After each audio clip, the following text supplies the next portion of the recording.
175 innocent lives were erased in a single, devastating double tap strike on a girls' elementary school in southern Iran. The smoke had not even cleared from the rubble before the highest office in the land began spinning a web of deceit, forcefully denying responsibility and shifting the blame to the victims themselves. The debris, however, tells a completely different story, revealing definitive evidence of a United States weapon obliterating that civilian site. This catastrophic event was not a tragic accident or a miscalculation. It was the direct, inevitable result of a terrifying new military doctrine being aggressively pushed from the very top of the government. The Secretary of Defense has openly and proudly declared that the military will no longer be bound by standard rules of engagement. He publicly stated that no quarter will be given to the enemy. Offering no quarter means deliberately denying an enemy combatant the right to surrender, even when they no longer pose a threat. It means total annihilation without mercy. This is not a bold new military strategy. It is, by absolute legal definition, a war crime. The United States is a proud signatory to the Hague Regulations of 1907 and the Geneva Conventions of 1949. The core values regarding the humane treatment of prisoners and those attempting to lay down their arms are deeply woven into the Uniform Code of Military Justice and the War Crimes Act of 1996.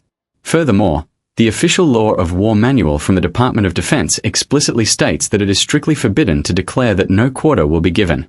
Yet, the current regime simply does not care about these historic guardrails. They are blindly dragging the nation into another massive Middle Eastern conflict with zero clear objectives and absolutely no end in sight, actively ignoring the laws of armed conflict. Combat veterans who spent decades fighting overseas are watching this unfold in absolute horror. They sacrifice their youth to uphold a strict standard of honor on the battlefield, only to see those standards carelessly thrown away. Service members currently on active duty are looking at the destruction of that elementary school, listening to the blatant lies coming directly from the president, and asking themselves a chilling, unanswerable question in the dark. Are we still the good guys? When the very leaders sworn to protect the Constitution order the military to abandon the foundational ethics of modern warfare, the entire moral compass of the nation shatters. Welcome to United States News Daily. Today we are blowing the whistle on these illegal acts of war and exposing the disastrous, reckless path our political leaders are dragging the armed forces down.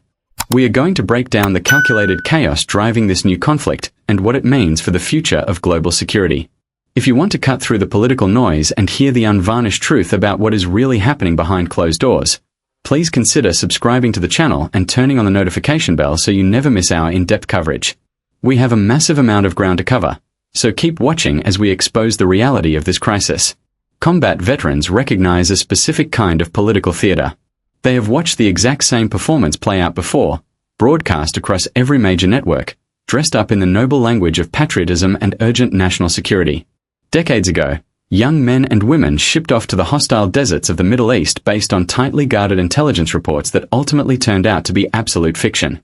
Those who survived the intense, chaotic firefights in the searing heat of urban combat or the endless, nerve-wracking patrols through rugged mountain valleys carry the permanent, invisible scars of those political deceptions. They know intimately the distinct metallic smell of a medical evacuation helicopter and the agonizing, heavy silence that follows a folded flag being handed to a grieving mother. They understand better than anyone sitting in a comfortable, climate-controlled Washington office exactly what happens when arrogant leaders rush into a foreign conflict without a coherent strategy or a basic understanding of the enemy culture. The current administration is tearing a page directly out of that old, blood-stained playbook, but this time around, the geopolitical stakes are exponentially higher. The men and women who actually wore the uniform, who bled for the country, are sounding a massive alarm because they see the exact same unchecked arrogance driving the nation toward a catastrophe that will easily dwarf all previous military blunders. During the early 2000s, the entire public justification for launching a massive invasion rested heavily on the terrifying specter of weapons of mass destruction. The global public was repeatedly warned by top officials about mobile biological laboratories and specialized aluminum tubes, carefully crafted narratives designed specifically to manufacture unwavering consent for a preemptive strike. Ground troops spent years kicking down heavy doors and desperately searching dusty, remote compounds for arsenals that simply did not exist. Thousands of American lives were lost, trillions of dollars vanished into the sand, and an entire region was permanently destabilized, all while chasing a phantom threat. The resulting power vacuum birthed even more radical insurgencies, proving to the world that destroying a foreign government is infinitely easier than rebuilding a fractured nation. Now, the military crosshairs have shifted eastward toward a vastly more capable and dangerous adversary. The grim, terrifying irony of the current crisis is that the threat of highly enriched uranium is not a fabricated talking point designed by a political public relations firm. It is a harsh, verifiable, and deeply concerning reality.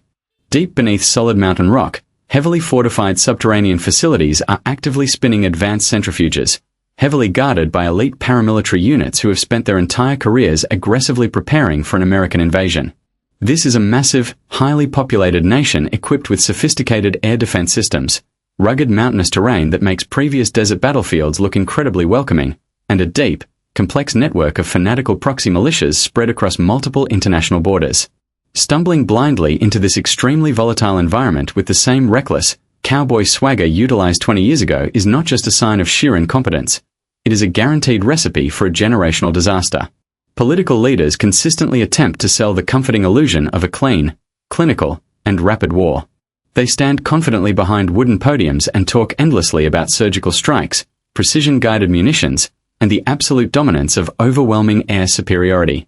It is a highly effective narrative for a civilian public completely detached from the visceral, muddy horror of actual combat. The defense establishment desperately wants citizens to believe that a few coordinated waves of stealth bombers and a heavy barrage of cruise missiles launched from naval vessels sitting hundreds of miles away can completely neutralize a nuclear program and force a hardened regime to instantly surrender. Any experienced tactical aviator or senior intelligence officer will completely and thoroughly dismantle that dangerous fantasy. Air campaigns always look flawless on infrared targeting monitors, tragically reducing human lives to silent, blooming white squares on a flat screen. Dropping massive, earth-penetrating bunker busters on reinforced concrete might successfully collapse a main entrance or temporarily disrupt an electrical power grid. However, aerial bombardment absolutely cannot confirm the total destruction of specialized scientific equipment, nor can it physically secure highly toxic, radioactive material from being quickly moved through hidden, deep earth tunnel networks.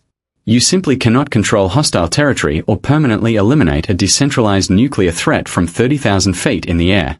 When the ultimate strategic objective is to physically locate, safely extract, and permanently dismantle a sprawling, subterranean nuclear infrastructure, there is only one viable military option available. That option requires putting actual boots on the ground. It requires deploying tens of thousands of infantrymen, combat engineers, and specialized operators into one of the most fiercely hostile environments on the entire planet. It guarantees brutal urban warfare in densely populated cities, clearing heavily fortified bunker complexes room by dark room, and facing a massive, deeply entrenched military force fighting desperately on its own sovereign soil. The political elites drafting these aggressive policies absolutely refuse to acknowledge this inevitable reality because doing so would completely destroy their fragile narrative of a swift, easy, and bloodless victory. They are deliberately and maliciously hiding the true, horrifying cost of their aggressive rhetoric from the American people. A war of this massive magnitude does not end gracefully with a signed treaty on the polished deck of a battleship. It guarantees an immediate, asymmetrical retaliation across the entire globe, plunging the world into chaos. Shipping lanes will burn, Allied outposts will face relentless rocket barrages, and the global economy will experience a devastating shockwave unlike anything seen in modern history. The hardened veterans who survived the last era of endless conflict are stepping forward right now, risking their own personal reputations and breaking their ingrained military silence. They absolutely refuse to watch another generation of patriotic youth be fed into a totally unnecessary meat grinder by insulated, wealthy leaders who treat human lives like disposable chips in a rigged casino game. Observers watching the massive buildup of military hardware consistently point out glaring, almost amateurish logistical gaps in the current strategy. A nation preparing for a massive, multiple-front conflict in a highly volatile region fundamentally requires absolute energy security and unbreakable supply chains. Yet, the strategic petroleum reserves sit dangerously low, severely depleted over time and now deliberately ignored by top officials. The most critical maritime choke points for the entire global energy supply remain entirely vulnerable to rudimentary mining operations and swift asymmetrical naval attacks. Analysts scratch their heads, wondering how the most heavily funded, technologically advanced defense apparatus in human history could completely overlook basic, elementary operational planning. Decades of naval exercises explicitly mapped out the devastating consequences of a blocked global transit route, predicting immediate worldwide economic paralysis. Ignoring these heavily documented vulnerabilities seems completely irrational to traditional military scholars. It looks like sheer, unadulterated stupidity. Dismissing these glaring blind spots as mere incompetence is a fatal analytical error. Looking at this unfolding disaster strictly through the lens of traditional military strategy misses the underlying, terrifying political reality. The chaos is not an accidental byproduct of poor planning. The chaos is the actual, deliberate plan. Failing to prepare is traditionally viewed as preparing to fail, but in this specific era of hyper-radicalized political warfare, intentional failure is a highly sophisticated method of overwhelming the entire governmental system. When a regime aggressively acts without establishing solid supply lines, backup plans, or exit strategies, they intentionally shatter the standard bureaucratic processes that usually demand strict accountability and congressional oversight.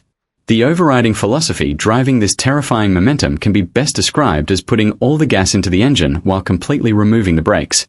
The administration understands deeply that prolonged debates, public inquiries, and intense media scrutiny are the natural enemies of authoritarian action. By launching aggressive foreign initiatives at breakneck speed, they ensure the resulting disaster unfolds much faster than any legal or political opposition can possibly organize a coherent response. If you never slow down, you never have to look in the rearview mirror at the burning wreckage you leave behind. You just keep accelerating forward into the dark. This reckless momentum guarantees that by the time investigative committees and military tribunals attempt to dissect the initial failure, the administration has already sparked several new, entirely different global crises to dominate the daily news cycle. Consider the sheer volume of institutional friction required to legally declare hostilities, secure sustainable funding, and mobilize an entire nation for a prolonged engagement. Under normal, functional circumstances, seasoned military leaders demand clear objectives, defined exit parameters, and secure logistics before deploying a single soldier into hostile territory. By purposefully bypassing these vital logistical steps, the executive branch bypasses the military brass entirely. They replace cautious, experienced tacticians with aggressive political loyalists who are more than willing to launch a massive invasion without ever checking the fuel gauges or securing the flanks. This calculated recklessness creates an environment where everyone is constantly reacting to immediate, terrifying emergencies rather than evaluating the broader, systemic failures. When global energy prices quadruple overnight because the international supply chain shatters under the weight of an unplanned war, the public becomes entirely consumed by domestic economic panic. They stop questioning the illegal origins of the foreign conflict because they are too busy figuring out how to survive the week. Creating a massive, unmanageable crisis offers another distinct, chilling advantage for those holding power. When a nation is plunged into severe economic hardship alongside a simultaneous foreign war, the executive branch inevitably demands sweeping emergency authority. A neatly executed, meticulously planned military operation has a clear beginning and a definitive, measurable end. A messy, poorly planned catastrophe creates an endless, nebulous state of emergency. The very lack of preparation that causes the initial disaster is subsequently weaponized as the ultimate excuse to seize even more domestic control. The architects of this conflict do not fear a global economic meltdown or a logistical nightmare. They actively welcome it. A frightened, economically devastated population is infinitely easier to control, manipulate, and distract than a prosperous, secure society with the time and energy to ask difficult questions. Ultimately, this deliberate incompetence serves as the absolute perfect shield against historical and legal accountability. If an administration executes a detailed, carefully planned strategy and it fails, the blame falls squarely and heavily on the architects of that specific, documented plan. However, if the entire operation is a chaotic, disjointed blitz from the very first day, the resulting failure becomes a tangled, incomprehensible web of overlapping disasters. It becomes virtually impossible to pin the blame on a single strategic decision or a specific political leader. The sheer, overwhelming scale of the mess provides absolute cover for the crimes committed along the way. The architects of the war can simply walk away when their tenure eventually ends, leaving an unprecedented generational catastrophe for someone else to untangle. The seasoned whistleblowers stepping forward right now are not just criticizing a flawed military doctrine. They are desperately trying to warn the public about a deeply malicious political operation designed to burn down the international order simply to keep a handful of powerful figures completely beyond the reach of justice. Silence radiating from the highest echelons of military leadership rings significantly louder than any artillery barrage echoing across a distant valley. Citizens naturally expect decorated commanders, those wearing 4 heavy stars on their uniform collars, to stand as an unbreakable wall against unlawful political orders. History books are generously filled with romanticized accounts of steadfast generals fiercely pushing back against unhinged civilian leaders to protect the sacred integrity of the armed forces. Today, that protective wall has completely crumbled into fine dust. An entire generation of senior military officers who meticulously built their prestigious careers navigating the endless, incredibly bloody quagmires of the past 2 decades now sit quietly in comfortable leather chairs while a completely rogue administration aggressively prepares to repeat the exact same catastrophic mistakes. These high-ranking leaders were professionally trained from their first day at the academy to fiercely avoid political entanglement. They have been heavily conditioned by a rigid institutional culture that demands absolute, unquestioning subservience to civilian authority.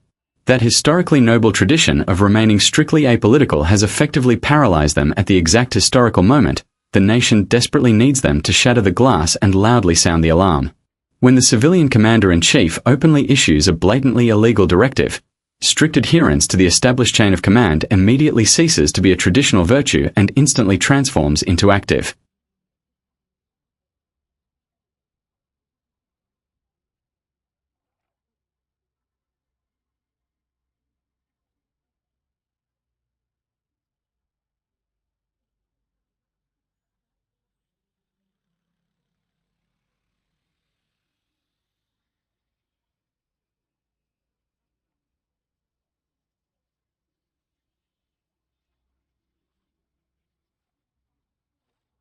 Undeniable complicity. Dismantling a highly professionalized, historically grounded military apparatus requires a very specific, coldly calculated sequence of destructive events. A rogue leader cannot simply walk into the sprawling headquarters of the most powerful defense establishment on Earth and boldly demand immediate, unquestioning participation in an international war crime. That leader must first systematically and ruthlessly rip out its deeply ingrained institutional core. The current political regime recognized this fundamental truth extremely early in their tenure, executing a flawless, utterly ruthless purge of any high-ranking official possessing an independent moral compass or a basic respect for international law. Rational voices, seasoned defense diplomats, and cautious military tacticians were unceremoniously discarded, heavily smeared in the brutal public sphere, and rapidly replaced by aggressive, highly radicalized culture warriors. Elevating inflammatory television personalities and fringe political operatives to the absolute highest levels of national defense leadership was never an unfortunate accident of poor vetting. It was the entire, premeditated strategy from the very beginning. These newly minted defense officials absolutely do not care about the historic, binding laws of armed conflict, the delicate, fragile balance of global strategic alliances, or the sacred, unspoken duty to protect deployed troops from completely unnecessary harm. Their sole, terrifying qualification is absolute, blind loyalty to a single, authoritarian figure. By forcefully seizing administrative control of the National Defense Department, they essentially hijacked a massive, heavily armed naval battleship, violently tossing the seasoned, rational crew overboard and placing absolute political fanatics directly at the steering wheel. This deeply hostile, unprecedented takeover of the military infrastructure inevitably extends far beyond dusty foreign deserts and distant, contested oceans. The absolute most terrifying aspect of this grand, sweeping political strategy is not merely who they are violently targeting across the globe, but who they are actively preparing to target right here at home.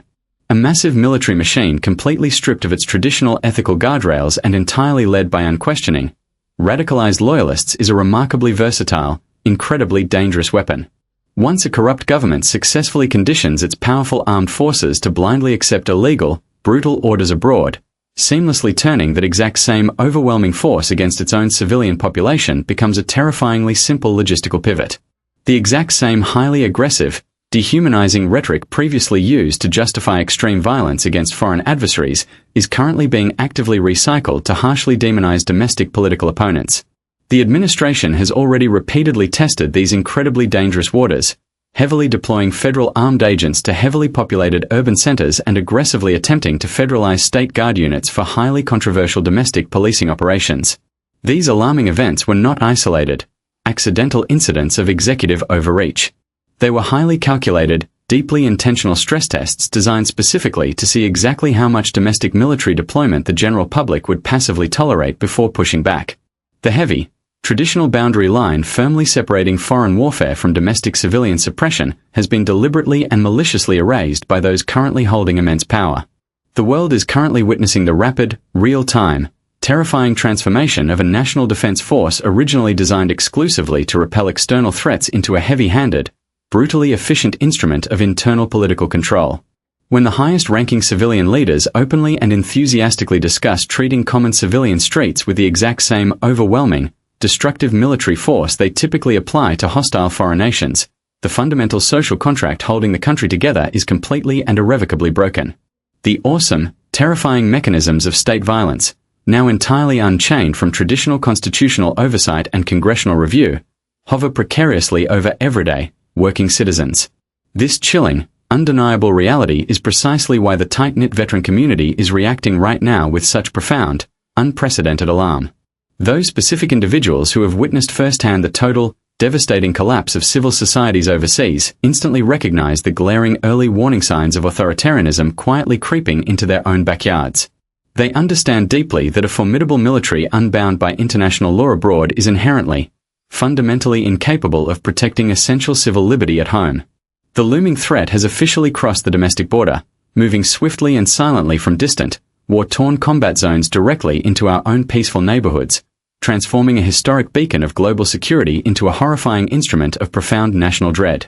The fundamental architecture of global security, meticulously constructed over the last 70 years, rests on a single, extremely fragile assumption. Institutions like the United Nations and the North Atlantic Treaty Organization were purposefully engineered with the explicit understanding that the Commander-in-Chief of the United States would consistently operate as a rational, stabilizing force. The entire international order depended heavily on an American executive who respected diplomatic boundaries, honored established treaties, and valued collective defense. That foundational premise has completely collapsed. The global community never developed a realistic contingency plan for a terrifying scenario where the primary architect of international stability abruptly transforms into its most unpredictable, chaotic threat.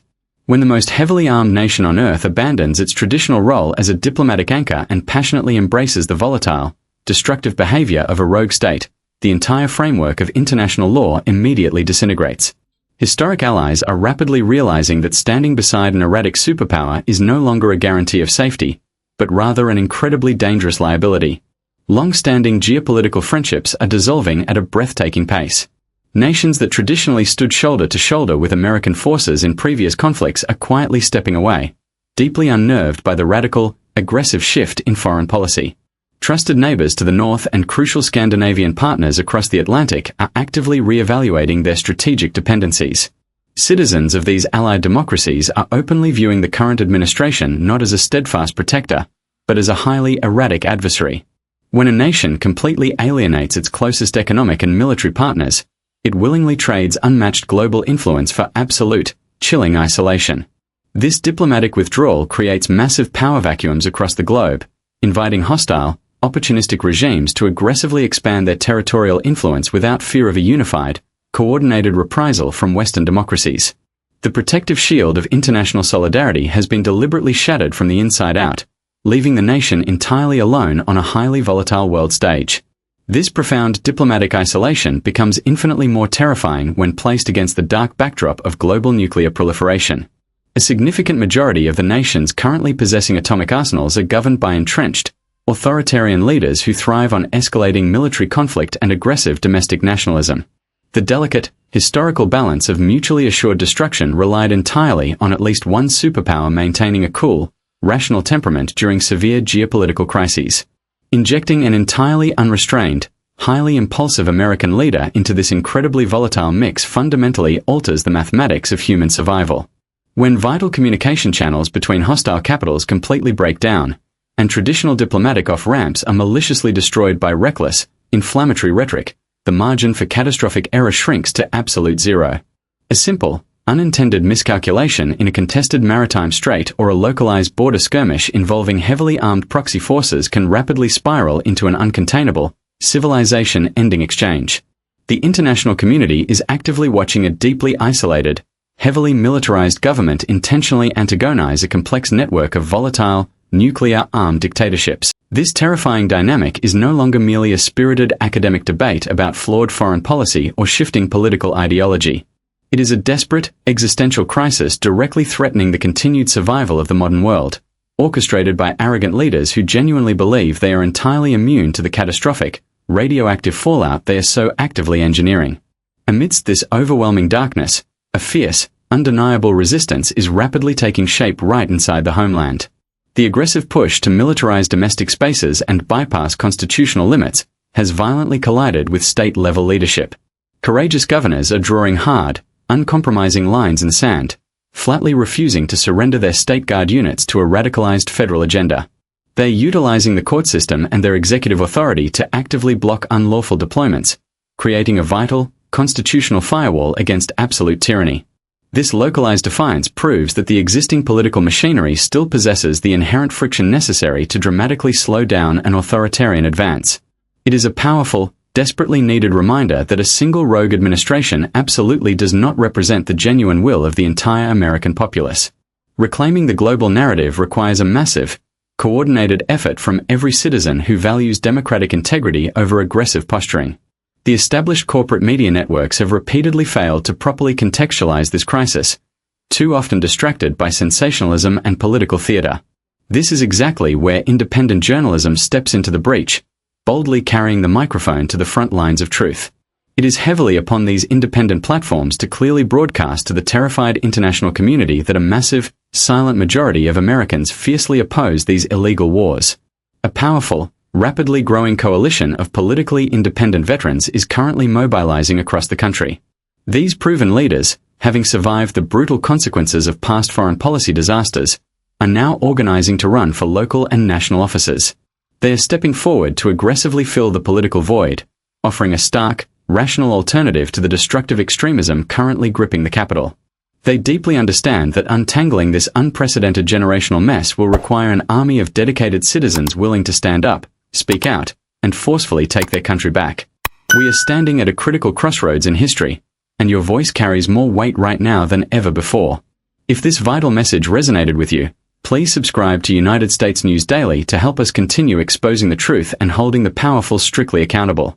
Share this video far and wide across your social media platforms, and send it directly to your friends and family members who urgently need to hear this reality. We are incredibly eager to hear your perspective on this unfolding crisis. Drop your personal opinions and thoughts down in the comment section below, and let us build a strong, united community dedicated to preserving our fundamental freedoms.